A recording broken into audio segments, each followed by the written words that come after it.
good afternoon. Welcome all. As the scientific coordinator of the Center for Philosophy of Science of the University of Lisbon, it is my great pleasure to welcome you all and to open this session of the permanent seminar of the Center. Today's speaker will be Marlon Miguel. Marlon is a researcher at the Faculty of Science, and it's our member since the beginning of this year as part of the research group on philosophy of technology, human science, art, and society. We will record Marlon's communications, and only that, so the questions and answers part will not be recorded. And why we do this? Because in the future, there will be a YouTube channel where you can find these record sessions. So just thank to Marlon for accepting the invitation. And Sylvia, the floor is yours. Yes, thank you very much, João. Just a few words, so you know how this session is organized. Marlon will speak for about 45 minutes, and then we will have the Q&A session. I will ask you to, if you want to ask a question, just write that you want to ask a question in the chat, and I will call your name in order. This is it. So welcome everybody, and thank you, Marlon. The floor is yours. Thank you so much, Sylvia. Thank you so much, João. It's really a pleasure to be here. I'm very happy to present a bit of my work today. I wish we could be together in the same room, but at the same time, there is something nice. It's to see like other faces here, people who wouldn't be in Lisbon with us, so there is also this nice part. So let me share the screen so I can share my PowerPoint presentation. Can you see it correctly? Yes. I think so. Okay, cool. And so, yeah, so I entitled this presentation, Milieu, Antipsychiatry and Disorder, a cartography of radical clinical practice. And I wanted to present my research today, or some concerns and lines of my research project, but I decided not to present something very ultra-specific topic, but rather an overview of some questions I'm struggling with, and present rather like a construction site than a final research object, or something like that. So I will try to be as didactic as possible. I will share some material with you, mainly texts, and I'm looking very forward to get some feedback as I'm trying to open up the work I did in the past years. So in a first moment of this talk, I will contextualize my research, and I'll try to navigate or show how I navigate through these notions of milieu and disorder. And in a second moment, I will give some elements of how Fernand Deligny takes part in this very specific way in a certain history of experimental clinical practice. So my current work takes a starting point. First, my PhD dissertation I did in France, and which consisted in a kind of systematization of Deligny's thought and practice, in particular regarding his work with mute autistic children from 1967 to 1996. And second, my postdoc first at the ICI Berlin in a collective transdisciplinary research project on the concepts of milieu, environment, and Umwelt, and now here in Lisbon. And among the recent publications, I just would like to mention these two recent papers I published, one on Arthur Bispo do Rosário, and another one kind of critical history of the Brazilian psychiatry system. So first of all, I would like to try to situate my discourse from where I'm speaking or proposing my research. So my project engaged with aesthetics, psychoanalysis, anthropology, and the history of psychiatry, according to a perspective that's very influenced by contemporary French thought and in particular by structuralist and post-structuralist traditions. If I could synthesize my project, I would say that my problematic is based on the following questions. What made possible in the 20th century a reversal of perspective of the categories of the normal and the pathological, of madness and disorder? Which conceptual shifts contributed to this perspective reversal? How these shifts influenced a certain number of clinical experimental practice? And finally, how artistic tools were introduced and used in several of these practices. So I'm particularly interested in the reorganization of experimental clinical practice in the post-war period. In Europe, these different practices went by the names of, for example, Antipsychiatry, institutional psychotherapy, or democratic psychiatry, for example. And I do not think that this all should be or could be homogenized as a single and unique trend, but I'm more interested in the first moment to note how this post-war period is characterized by the emergence of a certain number of transversal, let's say for the moment, utopias on the crossroads of clinical, pedagogical, and political experience. They are not only concerned then with, let's say, the specific fields of action, the school or the asylum, the psychiatry institution, for example, but how these experiments question society and forms of life at large. In this sense, several practitioners have emphasized how the concentrationary experience of Second World War was crucial to the development of this experience. To stick with just one example, I would like to quote a talk given in March 1970 by Henri, one of the creators of the institutional psychotherapy, where he says the following. It's such an event in someone's life to start again with the job of before the war and to realize that the atmosphere was similar to that of concentration camps.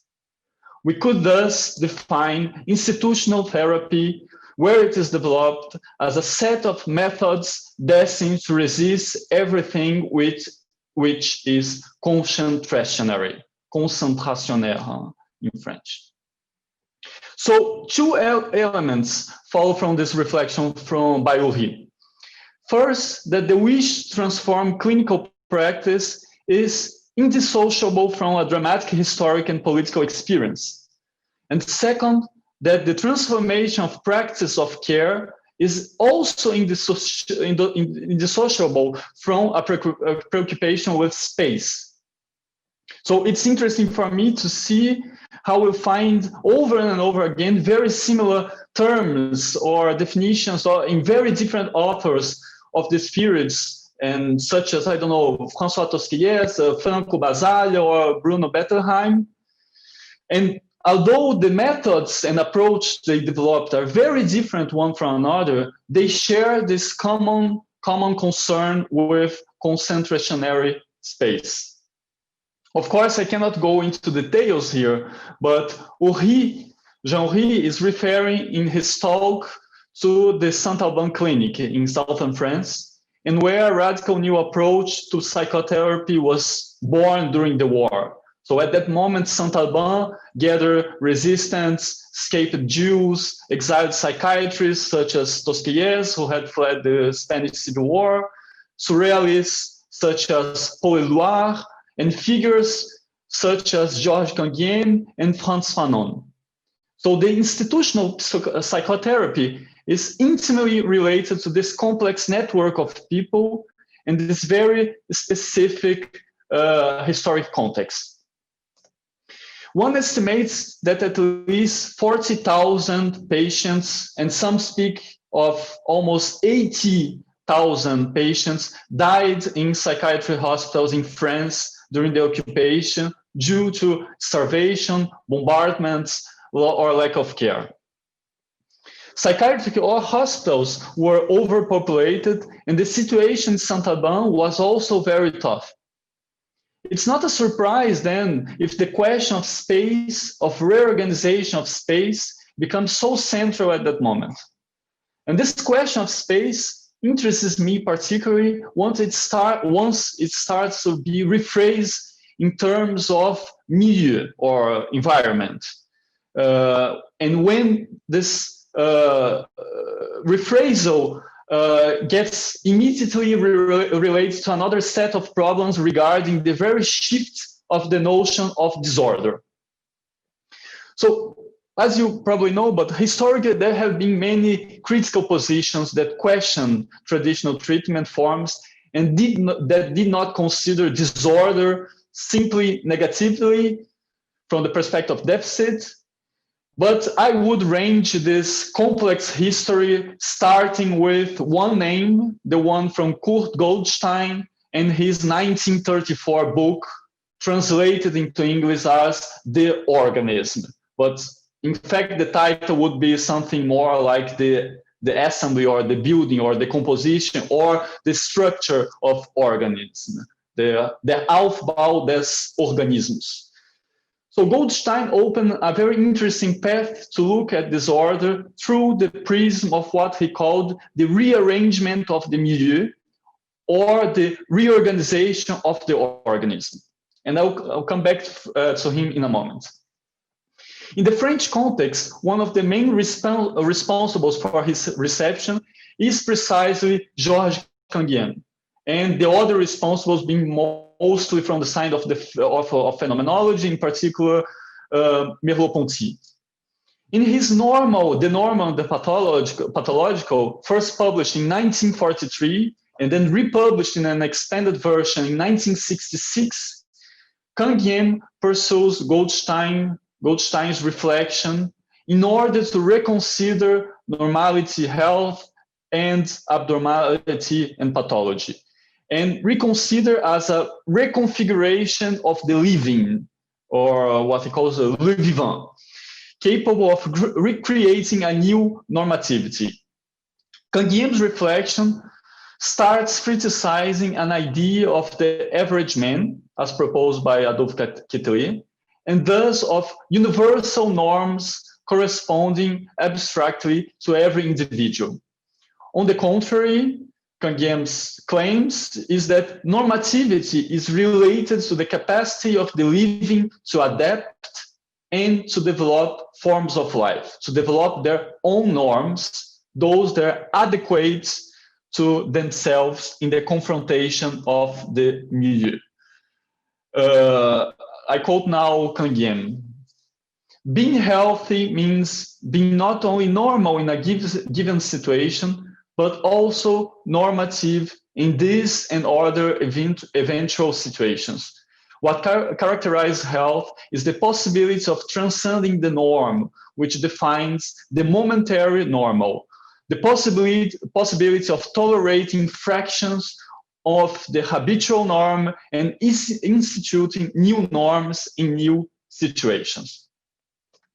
In the same period that Canguilhem develops his reflection on norms and normativity, Jacques Lacan struggles to reintegrate the category of psychosis in the psychoanalytical field.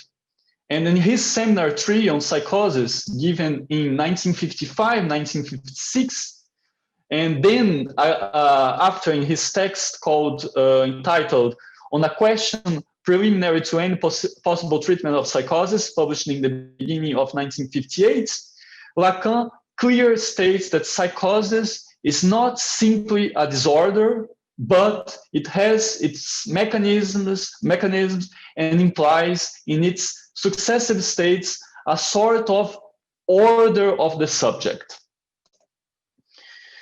And some pages later in the same text, he claims the following: that such a psychosis may prove to be compatible with what is called good order is not in question, but neither does it authorize the psychiatrist, even if he's a psychoanalyst, to trust his own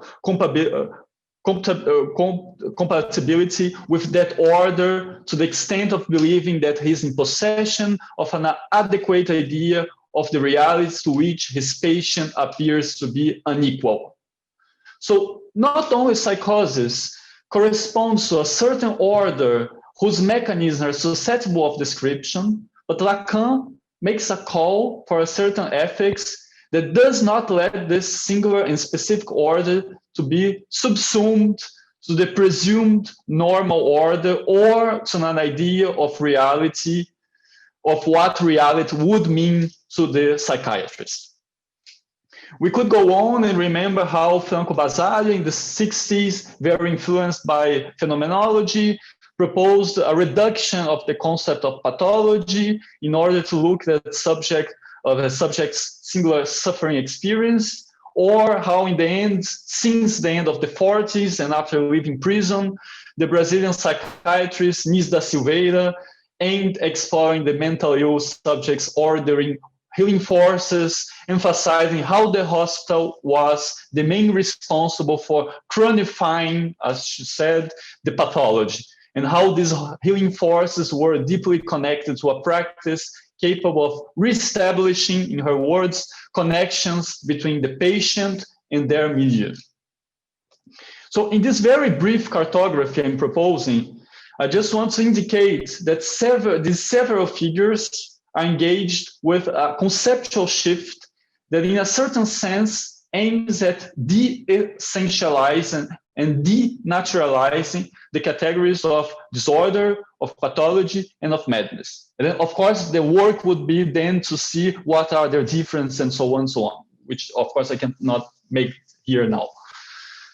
But this shift implies also that to look at disorder as a human phenomenon that may imply a completely different order and reorganization of the living according to norms that are not those we are used to, but that constitute anyway norms. Finally, that this position implies, or these several similar positions imply the necessity of looking at the singularity of the suffering patient.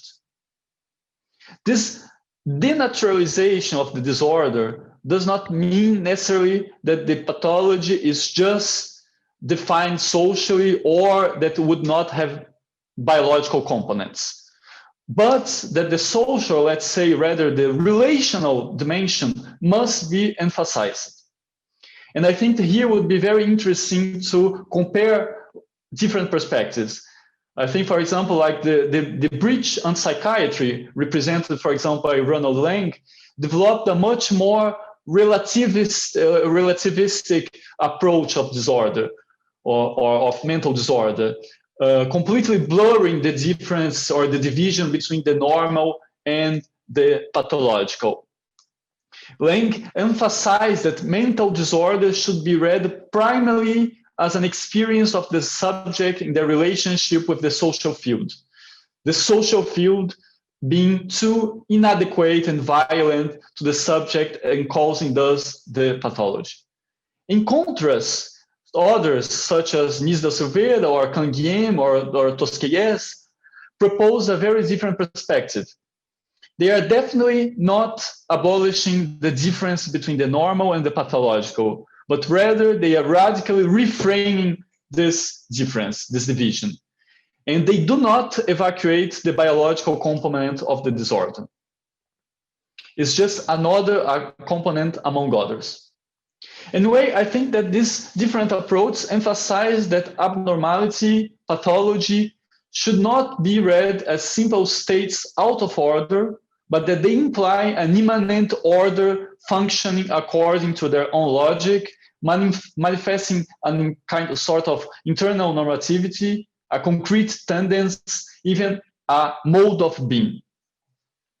Following this observation, this approach search for other forms of dealing with this so-called disorder, and that may be synthesized through the words of Tosquelles in 1975, when he says that these different attempts are or should be read as forms of helping the mad succeed in their madness.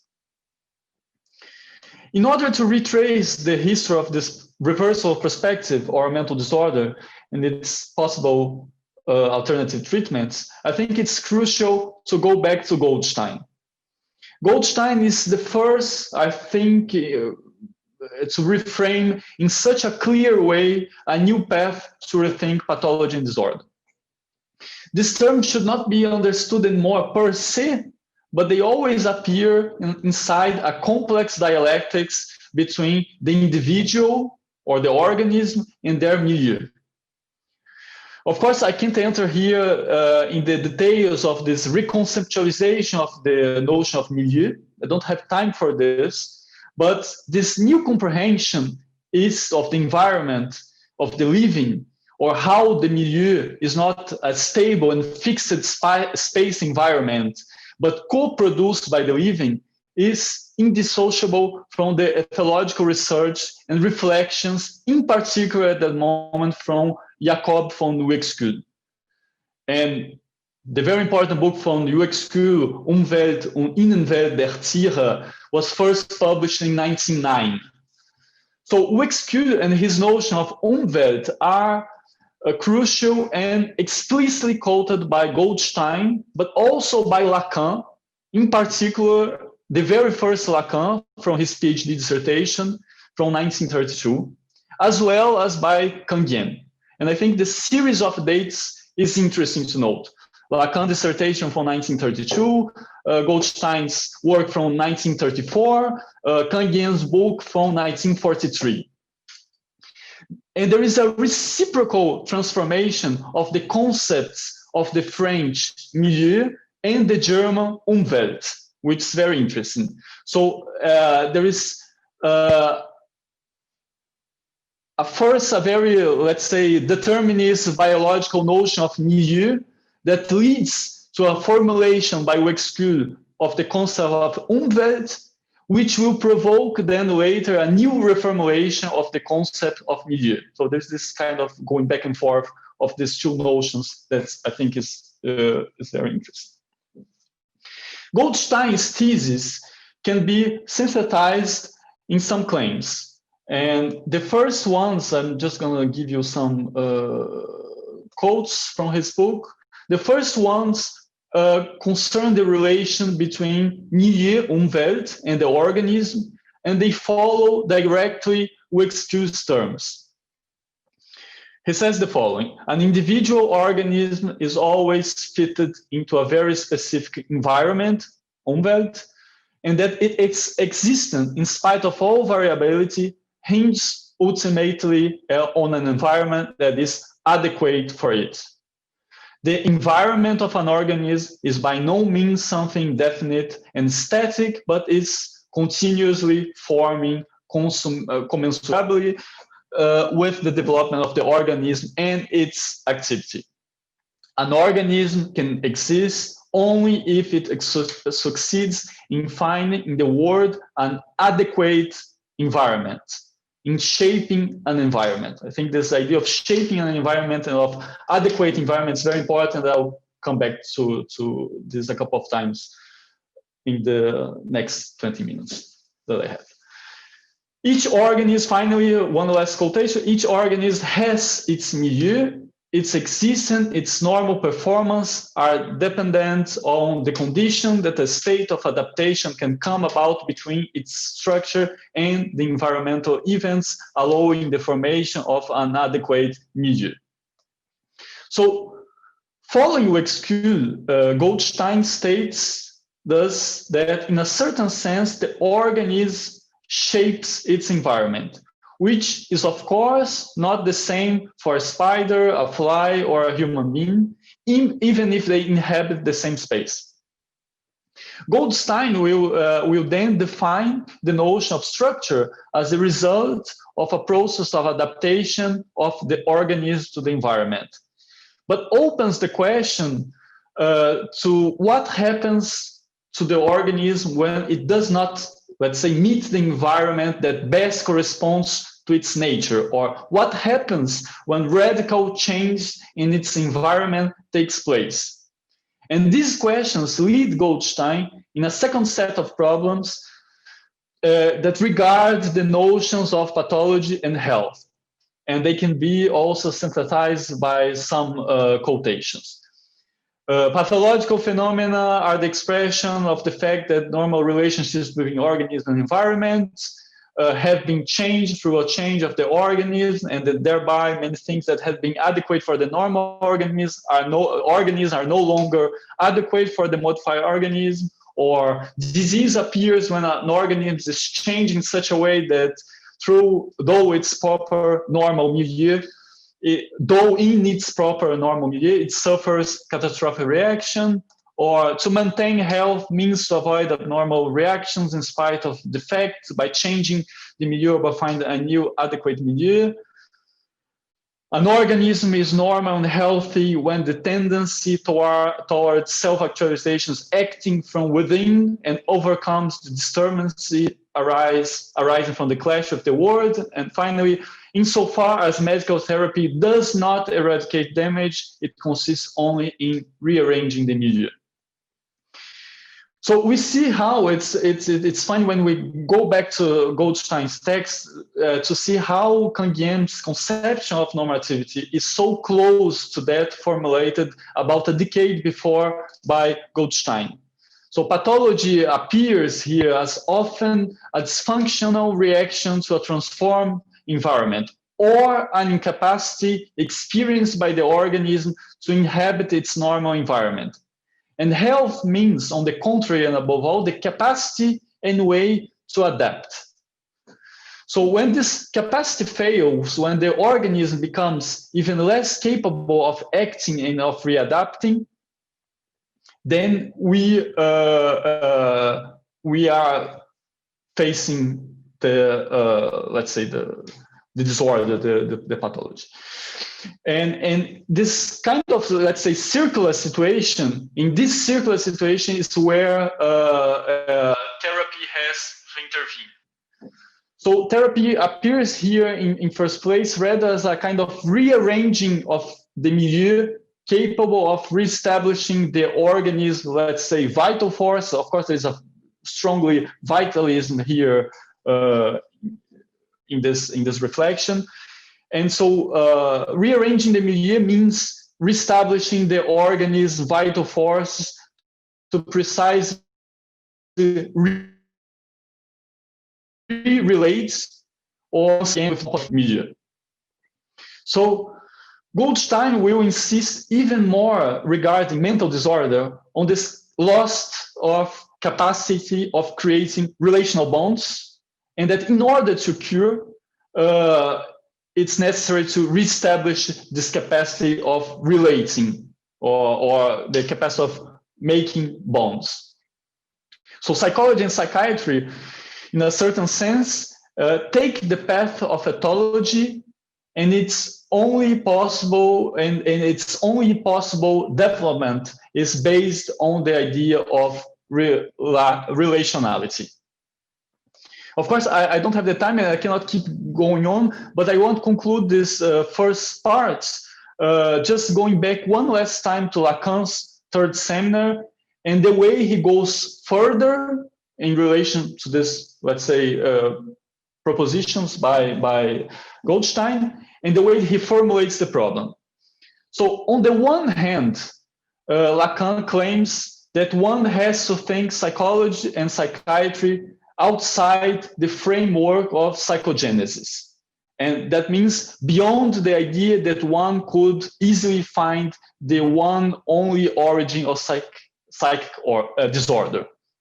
And in this sense, it would be more productive to think psychology through an ethological model as the whole set of relations between the organism and its milieu.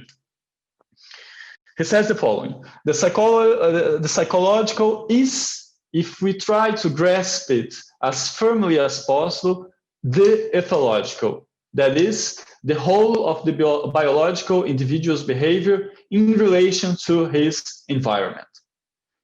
About 2 decades before, that was, in a certain sense, the path proposed by Lacan himself in his dissertation, when he emphasized the notion of relational structure.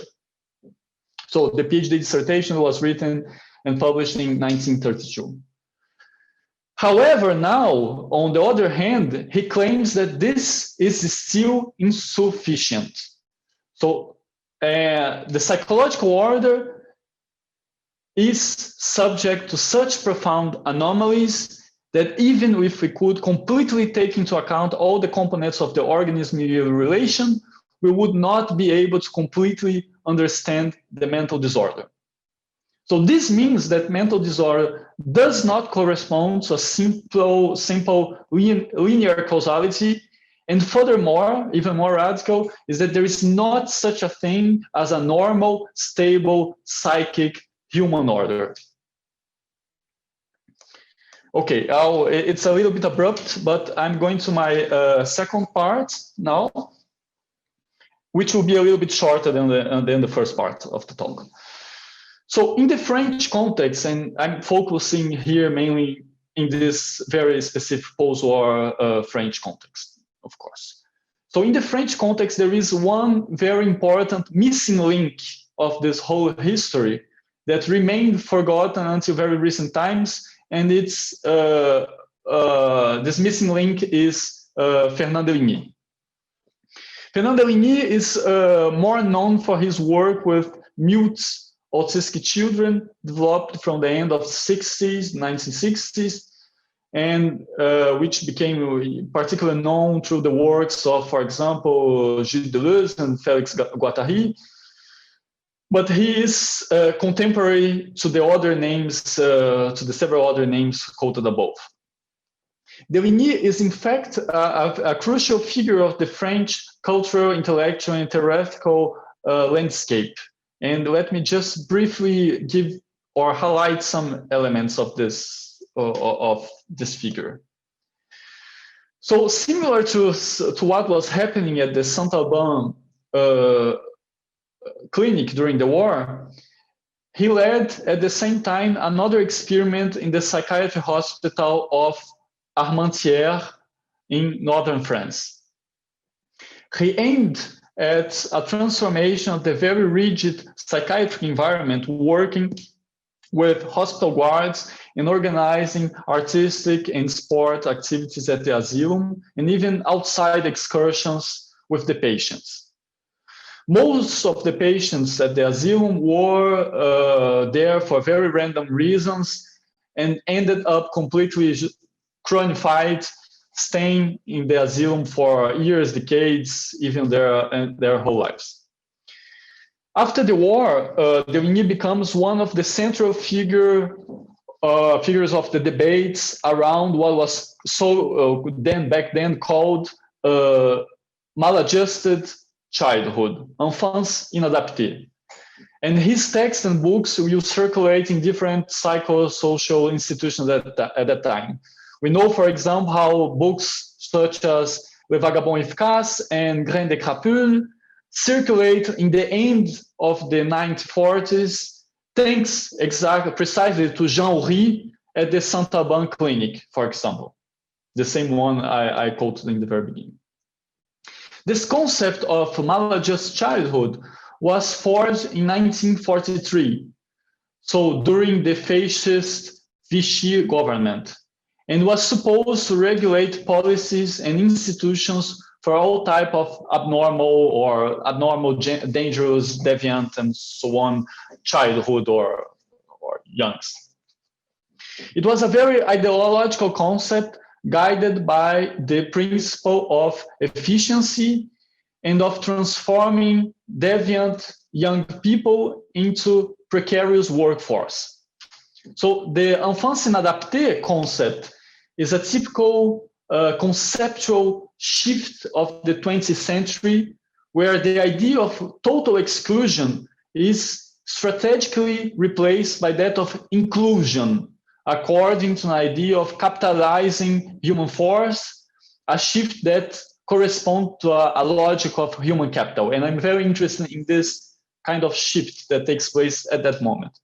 So what's happening here? We are not anymore before the logic of the great confinement described by Michel Foucault in Histoire de la Folie regarding the precedent centuries, but it becomes now more and more a question of transforming the, let's say, abnormal into more or less docile productive forces.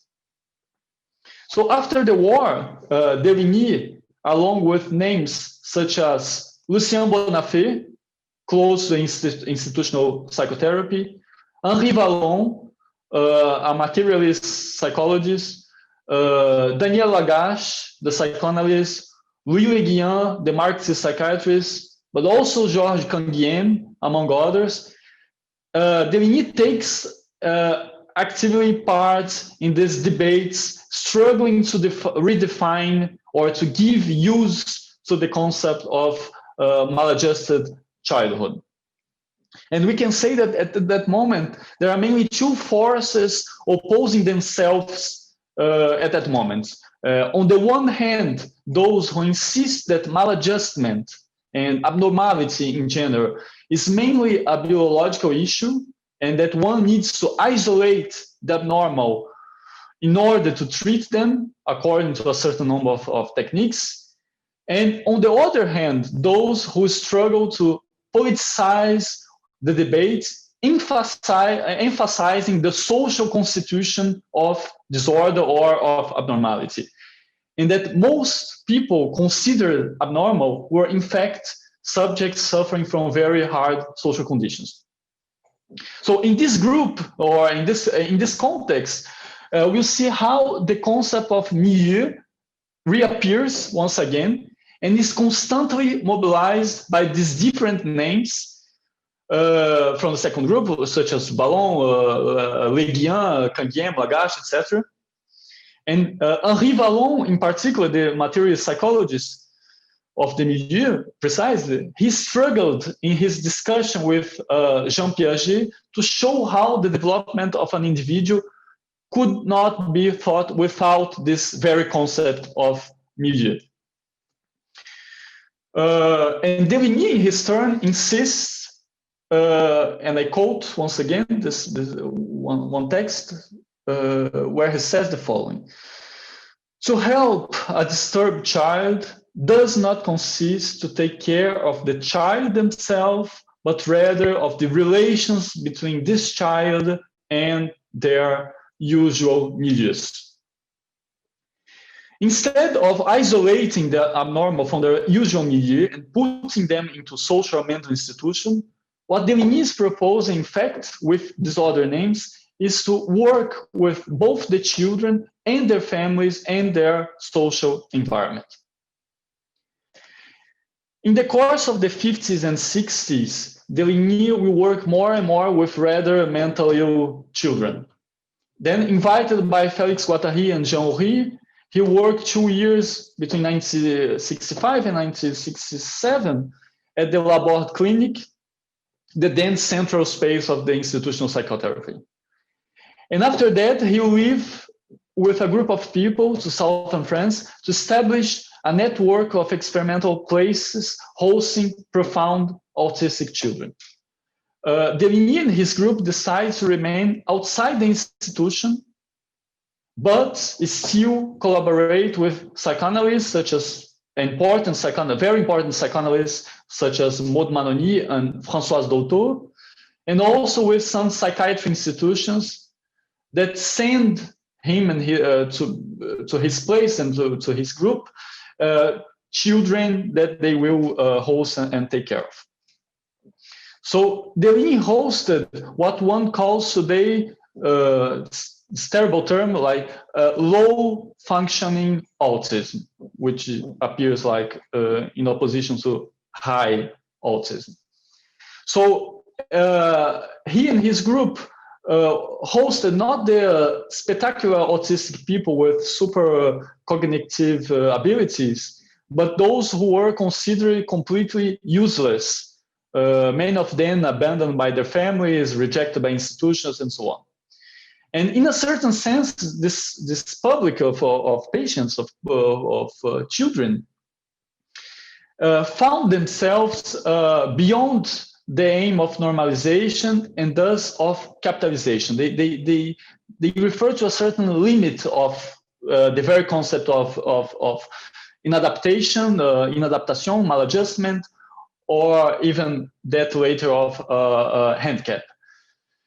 And resonating with the gestures of Canguilhem, Goldstein, or Lacan, Deligny proposed a perspective shift, another one, which was to look at these children rather from an anthropological perspective than from a psychiatric one, or to look at them as if they manifested another mode of being.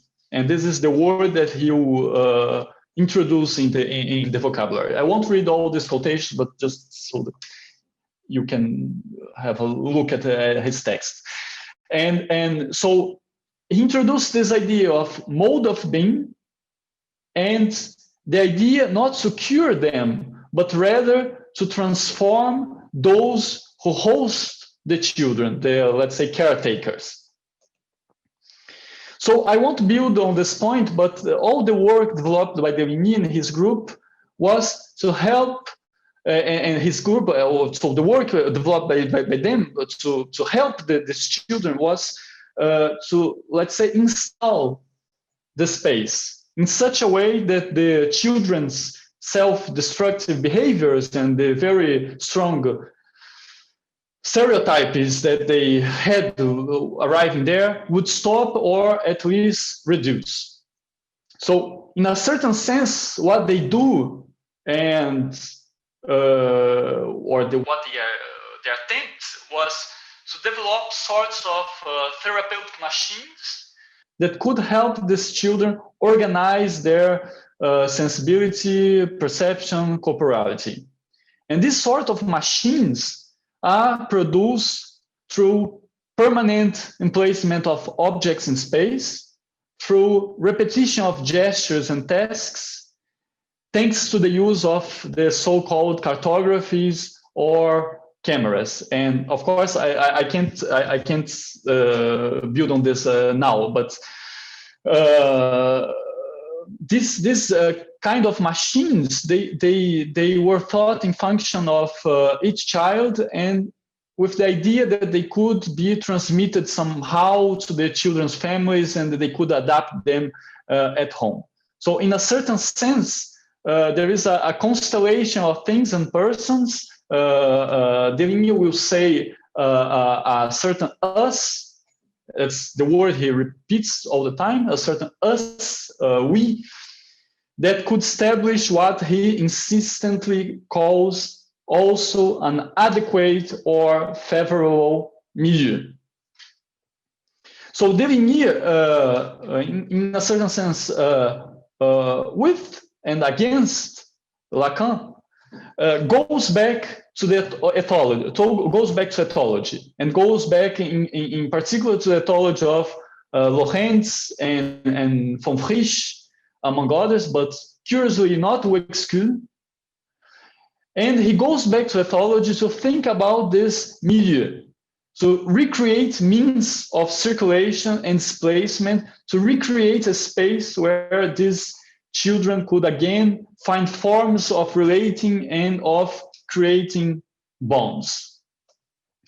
I'm kind of sorry because I can't go on, and the ideal now would be to stay another 45 minutes and describe the clinical setting and describe how this clinical setting worked.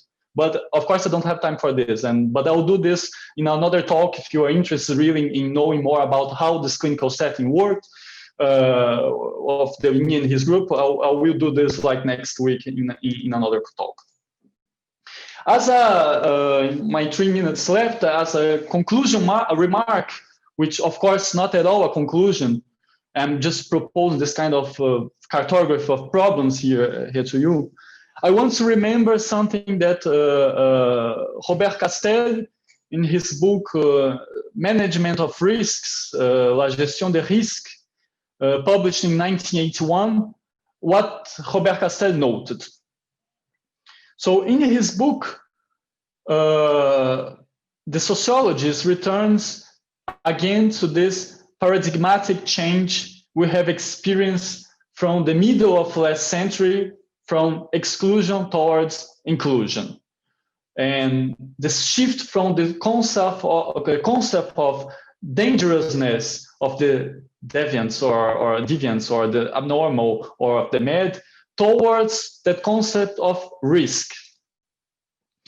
And this later concept implied strategies of prevention, of control, through the identification of groups of risk and of policies for reparation, based on this notion of handicap and geared toward, let's say, call for now, normalization of the subject.